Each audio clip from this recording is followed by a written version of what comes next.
Hello, hello. Welcome to the Bible in Plain Sight. My name is Carol Evans. Tonight I have a very special visitor with me. I have been asking for them to come on and do a Instagram live with me for a long time. And they have resisted and resisted and resisted. And they're finally here with me tonight. And I'm very happy to have David. He's so excited to be here with me. Not really. I really had to talk him into it, and he's not super thrilled, but here we are. I'm so happy he's here. He's happy to be here. Hi, I'm David. I'm not happy to be here. I'm a teacher, and sometimes I get to preach, and I love speaking. In fact, it's what I do for a living. But I like having people to talk to. And not that Carol's in lovely conversation. It's just I can't interact. I feel like I'm trying to convince myself of something in that dumb camera. See, it says 3 people are there. So see, you see it? But It says there's 3 people, so there are live people there. that's very kind. I see if it goes well, then she'll make me do it again, and so I may subconsciously bomb this on purpose. No, he's not. Anyway. No, he's yes, not. Yes. So he's here, and I'm here. so happy. This might be the only one I ever convince him to do. It may be. But here we are. Okay, so this month's giveaway is vertical marriage. So information about that will be posted later tonight. But that book was part of our story and part of what God really used in our life when we were going through a really difficult phase in our marriage and just a difficult chapter. And so I thought tonight to kind of introduce the vertical marriage. What are you doing? My head looks small. I'm trying to even out the camera. Word. Okay, this is just going to be so fun. Okay. I look tiny. Are you good now with your I'm just trying to make it even. head? Oh, my word. Okay. Oh, Mia and Kenny are watching. See? Mia said Mia and Kenny are watching. I'm glad they can enjoy our misery together. Anyway. Hi, world. So we were going through a really difficult phase in our marriage several years ago. And there were several things that God used to really kind of turn it around. And so we really just want to kind of start in the very beginning with what kind of caused that, how we worked through it, and how we talked through it. Because it was hard. It's really hard to talk about. Oldest marriage verse in the Bible. It's read probably 100,000 times a day. It's at every wedding, Ephesians 5:31.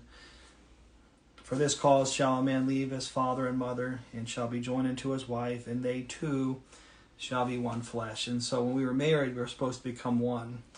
And it's easier said than done. And of course, you know what they say, when all is said and done, more is said than done, right?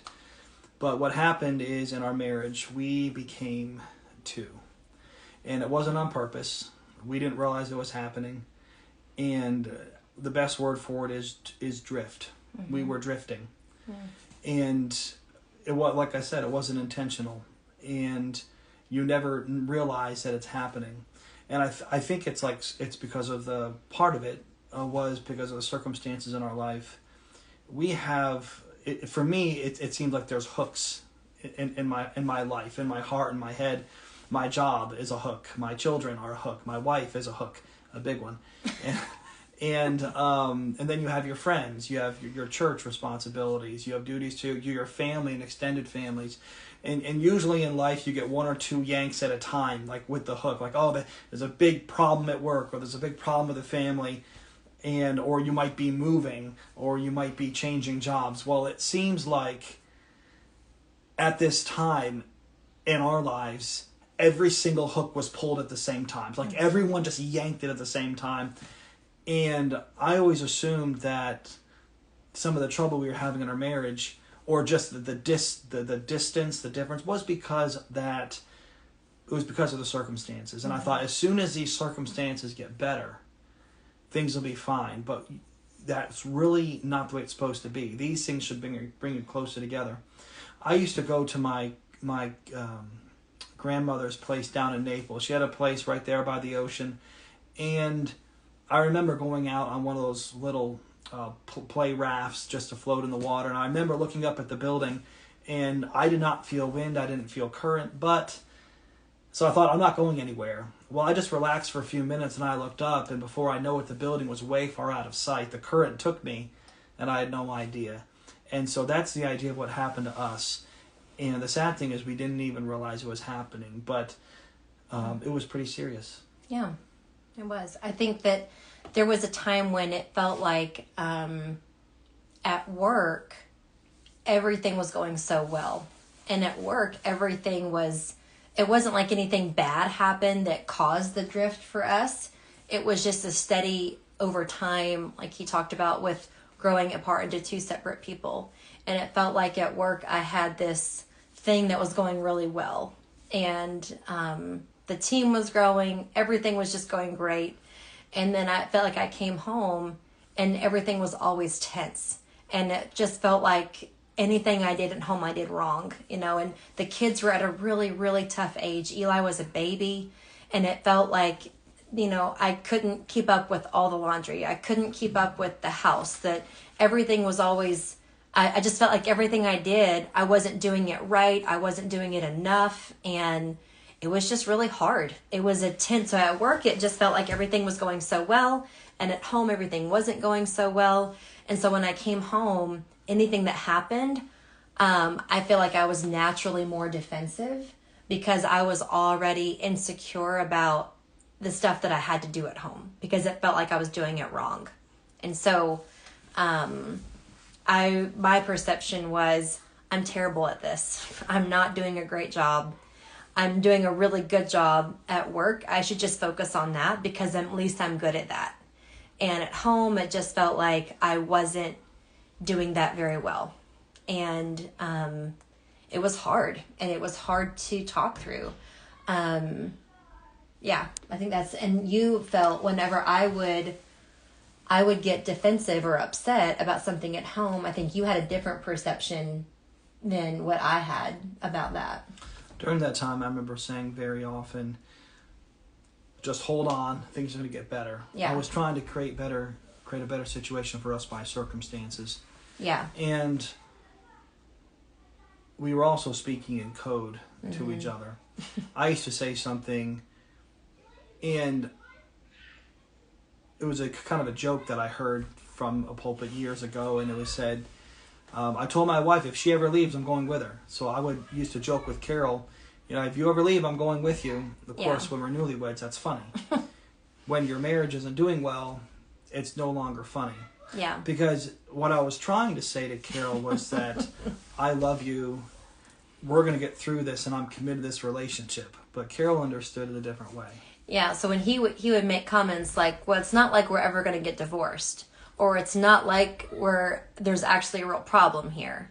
And I took it as, we don't believe in divorce, therefore we shouldn't really work on it. And I thought, look, but that could happen. Like that if we don't talk through some of these things, this drift is going to be worse and worse and worse. And so I didn't know how to fix it. He didn't really know he thought once like the finances get better, once this gets better, once that gets better, we'll just be better. And I didn't feel that way. I felt like we were just growing in two different directions.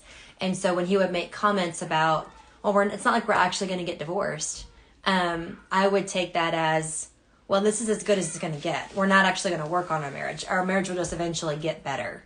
So I would get defensive when he would say things like that, or it would make me shut down. So she would interpret that in a way I didn't intend. Yeah. It's often the meaning behind what you say. Mm-hmm. And also, I misinterpreted some things that Carol did. I assumed because Carol was just being a rock star at work and at home, we had a newborn, we had in-laws moving in next to us, I was changing jobs, we had things going on at church. Yeah. But I perceived at Carol that she enjoyed work more than home, and she preferred to be at work more than home, and she didn't want to be around home or didn't want to be around the kids. Now, she was frustrated with all that was going on, but it's not that she didn't want to be around, but that's how I saw it. Yeah, and so, it wasn't that I didn't want to be around. It frustrated me when I wasn't as amazing at home as I was at work, then that frustrated me. And it would make me upset because I wanted to be awesome at home. I wanted to have it all together at home. And I couldn't. I couldn't have it all together at work and all together at home. and all together with our finances and all together here, and I couldn't do it all, and it made me very frustrated, and then I would get defensive about anything he said. Right, and also the motives. You have to trust someone's motives in your marriage. If you don't trust someone's motives, you read into everything that they say or do. I remember one time, the pasta issue, and this is just indicative of the way it was. Carol got a little testy, and it seemed like I couldn't do things right, and when I tried to help, that was a mistake too, because it made her feel dumb. Yeah. So she pours fresh pasta in the boiling water, and I'm kind of in the kitchen helping, and she never stirred it. Well, if you don't stir the pasta, it's gonna pour. I was multitasking. It's gonna stick to the bottom, and I didn't stir it right away. It'd been a minute or two, and so I as kindly and sweetly as I could said, "Honey, did you stir the pasta?" Because I don't think she did, but I didn't want to do it and assume that she didn't. But anyway, she got very upset that I asked her if she stirred the pasta. I was like, how dumb do you think I am that I can't stir macaroni? I was trying to help my multitasking wife, but she took it as he thinks I'm too dumb to cook pasta. I did. And I think the rest of our night was pretty tense after that. Because it goes back to trusting someone's motives. Yeah. If you can't trust someone's heart, you're going to second guess everything that they say. Yeah. And that's why communication, open dialogue is so important, because otherwise you're both just going to be stewing in secret until you figure things out. Yeah. And then you want to talk about how it came to a head for you at so there was a couple things that were starting to be kind of a turning point where we were upset with each other most of the time, but I didn't really know why. There was no big blow up. There's no big thing that happened. It was just a lot of life over time. And we didn't talk about it enough. We could talk around it. We tried, but we couldn't make really good headway. And I remember I had sold some kids' shoes on Facebook Marketplace. And I went to meet them up the road at the Weigels. And I was waiting for the person to get there. And I was sitting in kind of like the little side parking lot they have. And a mom pulled up. And she had a child with her. And then a few minutes later, the dad pulled up. Or I think the dad pulled up first, and then the mom pulled up to pick up the child. And it was obviously a home where they were sharing custody, and they were kind of exchanging custody. And I watched it, and the child went to get out of the dad's car and started screaming and kicking and did not want to go with the mom. And the mom, they tried to get the child in the car, and eventually they just stopped trying, and the mom was just kind of like, it's okay, just don't. And then she rode away, and the child went back home with the dad. And I was just sitting there watching it all, and it was like, this is going to be your future. Like, if you don't get your marriage on track, like, this is going to be it for you. And as hard as those conversations are, and as sometimes very humbling that those conversations are, without having a really real honest conversation. We had 2 kids. We still have 2 kids, as you can probably hear them running back and forth up the hallway. And I thought, if we don't have these conversations, this is going to be us meeting in this parking lot to exchange our kids. And so that was something like in me that I couldn't stop thinking about later that night. And I think I told him about it later. I didn't mention it at first.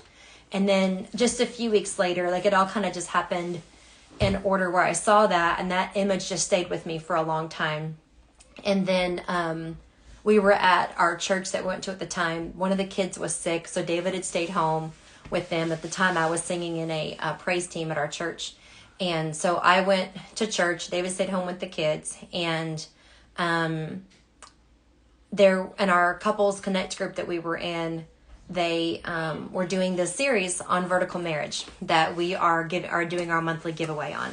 And I just heard one session. Typically I was with the praise team during Sunday school, but this particular Sunday I happened to be there in that class. And I heard one lesson, and I thought, this is really interesting, and I really need this right now. I need these resources. I need to know what else they say. We needed help, but we didn't know who to go to. And there's a level of shame that comes from having a problem in your marriage and sitting in church. And we were in church all the time. Like, every time our church had an activity, we were there. We were there every Sunday morning. We were there every Wednesday night. And so who do you go to when you have a problem and you want to talk about it? And sometimes you'll hear people say, well, if you're having a problem in your marriage, it's because you're not in church. And well, we were in church, and we were sitting right there. But there was still a divide. There was still a drift. And so I knew we needed help. And so I Googled Dave and Ann Wilson that wrote this book. And I went on YouTube, and I found they had a YouTube seminar with Vertical Marriage, and it was 3 different parts, and they were about 30 minutes each. And so I watched them all on the way to work. And then slowly, I feel like God just started like softening my heart and allowing me to see that Dave wasn't the only problem. And so I think it was when you look for the problems in your spouse, for either one, you will always find them.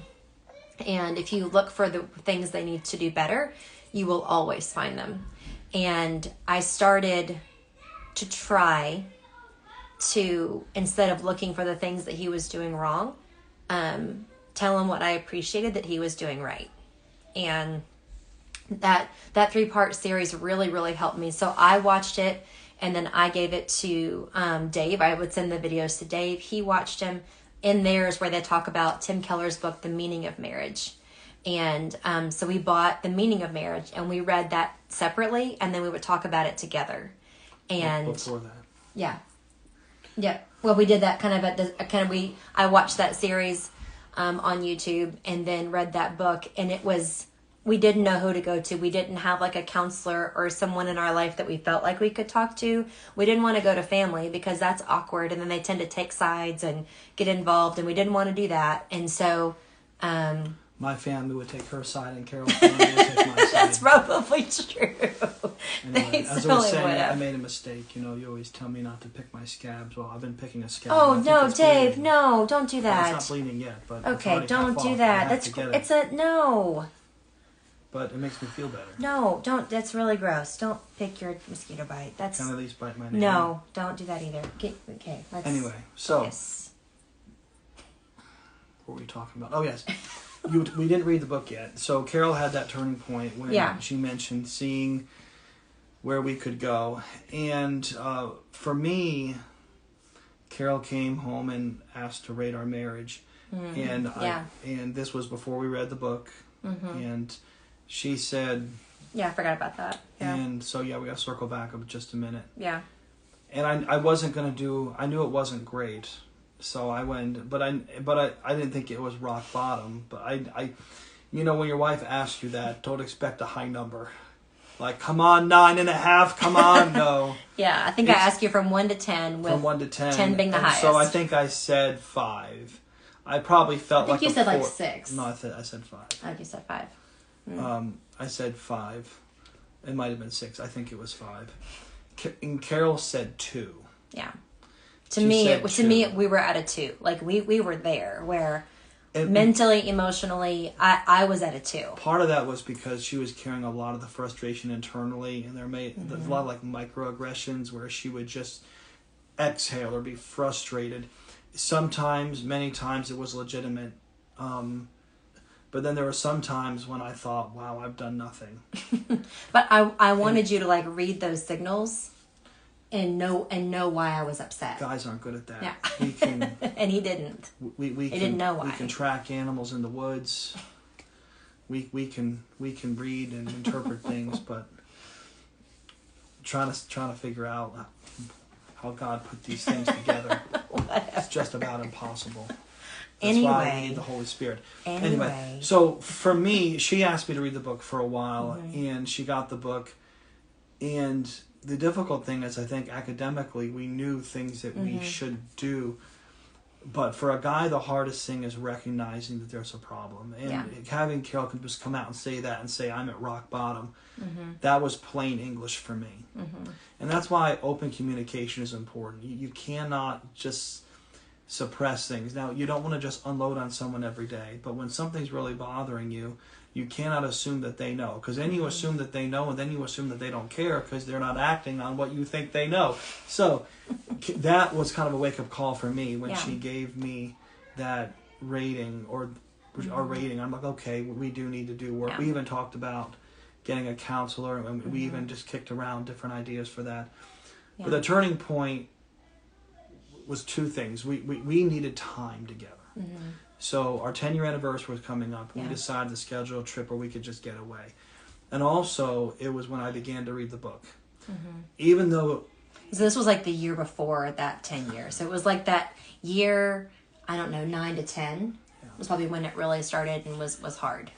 When I began to read the book, Carol began to realize that I took it as seriously as she did. Yeah. And so even though I don't think I even changed that much, the fact that I was reading the book was an indicator to Carol that you cared, that I recognized and that there was a problem, Yeah. and I cared about fixing it. And that put us on the road. That at least turned the ship around. Yeah. And then we had the most amazing 10-year anniversary. And honestly, it's what we were missing for a long time. Circumstances had killed us, and the difficult thing was all those circumstances came in between us. And one became two, right? Yeah. And that's not ever what God intended. Yeah. So I think that the trip we went to Duck, North Carolina, and we had 10 days, and my sister-in-law and my mom helped us with the kids, and we took 10 days and just spent with the two of us. We talked about the book on the way down there. We played a couples get to know you game, like just a fun game on the way down. We listened to love songs, and we sang songs in the car, and we went to see like 2 movies in one day without the kids. Obviously the kids weren't there, but it was just fun. We went to nice restaurants and we talked, and it was just really good. And then after that, we really were more intentional with our date nights.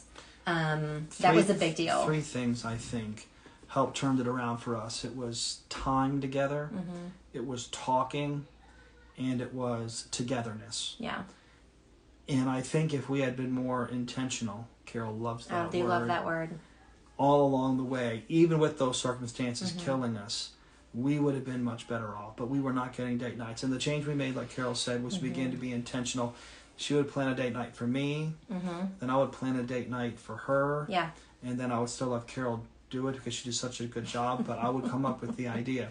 We did some fun things. She took me axe throwing. I took her to make pottery. Yeah. And we did fun things. Yeah. Being creative, being different, but when you don't give your heart, you really talk your heart away. It's almost impossible to not be connected or to hate someone that you talk to all the time. Yeah. And you want to talk to. Right. And share your heart with. When you talk your heart away. When Samson was with Delilah, of course, this was not the heart. He shouldn't have given it to her. The Bible says he told her all of his heart. Yeah. So he didn't realize it. But all the time he spent talking with her, his heart was slowly dripping away into her. And that's not what you want, which means you need to be careful who you're talking your heart away to. What you should be doing is talking your heart away to your spouse. And Carol talks her heart to me. Yeah. And after that turnaround, it's amazing. It's just like something that's broken, where the body builds extra muscle and bone to recover. Our marriage became so much stronger after that Than it was even before. Right. Yeah. We learned so much from that. And we put dates in the budget. I highly encourage this because it shows priority. And we could have had dates back then. Our deal was that dates are a lot of money. They don't have to be a lot of money. Yeah. Time, talking, and togetherness is not expensive. It can be, and it's fun when it is. But they don't have to be. Yeah. But somehow put in the budget, Yeah. put in the time budget for the week, that time together. Because you avoid a lot of pitfalls. Yeah. And so we learned that lesson, and our marriage is stronger today. Also planning date nights for each other, I would get defensive and I would make really sarcastic remarks when he would say, well, you're just better at planning than I am. And I love to plan date nights. I think it's fun. I like looking at new restaurants. We look at the menu. We love to try new food. I love that kind of stuff. I remember one time he made a sarcastic remark about, well, it's just too much for me to call the babysitter and plan the whole thing. You know the babysitter's numbers. And I said, if you can check the generating schedule and you can check with your buddy about going fishing and you can prep all the supplies for fishing, you can plan a date night. Not to mention hunting. And that's just fishing. And then there's hunting. And then there's turkey. And there's all the seasons. And there's the weather. And then the right clothes for the right weather. But I'm good at planning those things. Are you good at planning those things? No, I'm good at planning other things. Okay, but, so but do you in my agree that we're mind, good at planning different things? yes, we are. But in You my think it's mind, weird for me to call a bunch of babysitters up? No, I don't. Okay, But if just checking. you were, in my mind, if you could dedicate the time to planning something like that, then you can put the time into this. And he did. And you did put the time in. And you tried really hard to put the time into that. And you did do that. And you still do that. And I appreciate it. Thank It means you, a lot. Yeah. Shall we wrap it up now? Yeah. So today, information about the giveaway for this month for Vertical Marriage. So I'll show you what it looks like. It Leave is Amber alone. this book right here called Vertical Marriage by Dave and Ann Wilson. And then some really pretty pens that go with it. There's Anyway, 2 books. there's 2 books. One for you, one for him. And The same you book. can, the same book. You can read them together and talk about it on your date nights or whatever. So anyway, information about this, and you can enter for this giveaway at 9 o'clock tonight. That information will be posted here on Instagram. So thank you guys for watching. We just are hoping and praying that this was an encouragement to you. And if you are sitting in church and maybe you're not sitting in church, I don't know, but you are struggling and you're not sure where to turn and you don't know who to talk to, just know that you're not alone in that, and that there's no shame. There's no, you're just not alone. And so it's okay to reach out for help and say, hey, when you've gone through a hard time, what did you do? So go to a couple that you trust, you love, and you respect. And yeah, so I hope this was helpful. Anything else you want to add? Well, this may be the last time I do this. Thank you for supporting my wife in her endeavors. You know what they say, behind every great woman is a man that's loving and supporting her. That's right. That's right. And so, Awesome. And so that's why I'm here. So anyway, have a good night. Thank you guys so much. We love you. Praying for you. We'll talk to you soon.